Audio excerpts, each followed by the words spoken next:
and mustard seed, gypsy flower and some holy leaves. Light a red candle, then light up the weed. I'ma always love you, though you're not what I need.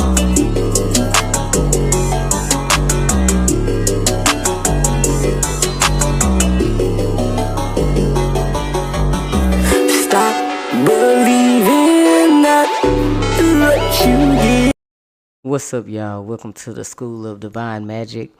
I just wanted to talk to y'all about a subject that was on my mind today, and I just wanted to express myself when it comes to the spiritual realm and magic.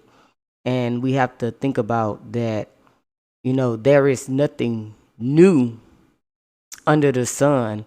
Even the guy that he created Von Dutch, he was talking about how I think the guy that made Ed Hardy, because he was inspired by the guy that made the Ed Hardy, that it was nothing new under the sun. It was like a documentary. You got to check that out. I hope I ain't getting it confused, but it was like a talking about Ed Hardy and Von Dutch and stuff like that, if you know about those brands.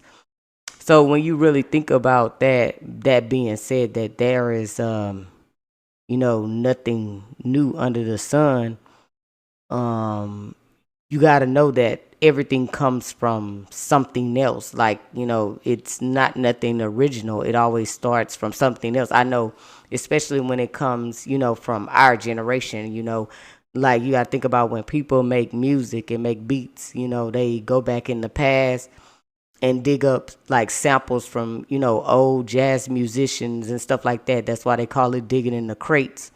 So when you really grasp that concept, then you start, understanding that it helps you understand that magic is really real. So, a lot of people don't want to believe that. But if you think about it, why would McDonald's, the slogan for McDonald's.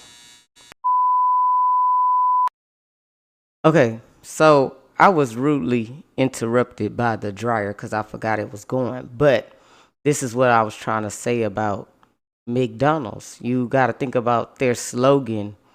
And us as kids, the slogan was, "Do you believe in magic?"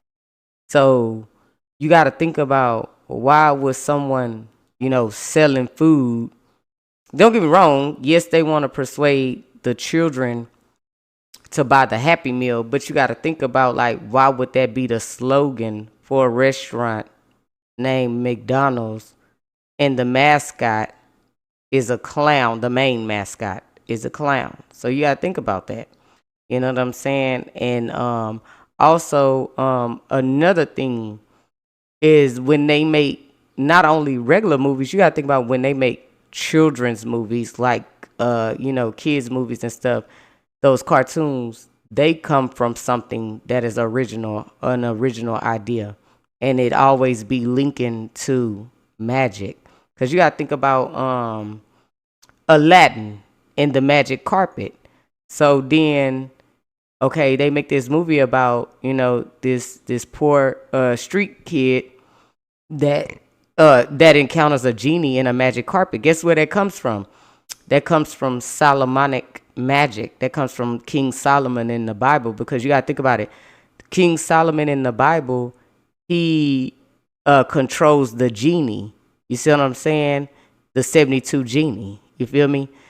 Of the brass vessel. Then you got to think about, he also was associated with a magic carpet. They say that he had a magic carpet. You see what I'm saying? So if magic is not real, then why would they create these things from that original idea? Because the original concept is that magic is real, But I think the greatest trick, like they said, the greatest trick was, the devil convincing us he's not real. No, the greatest trick is convincing you that magic is not real, because a lot of us, hold back our potential because we think that these things don't exist. We don't think that we have supernatural powers or abilities. we don't think that we can communicate with the heavenly realm, the angelic realm, the supernatural realm. We don't believe that, because we grow up and think, oh, that's not real, that's not realistic.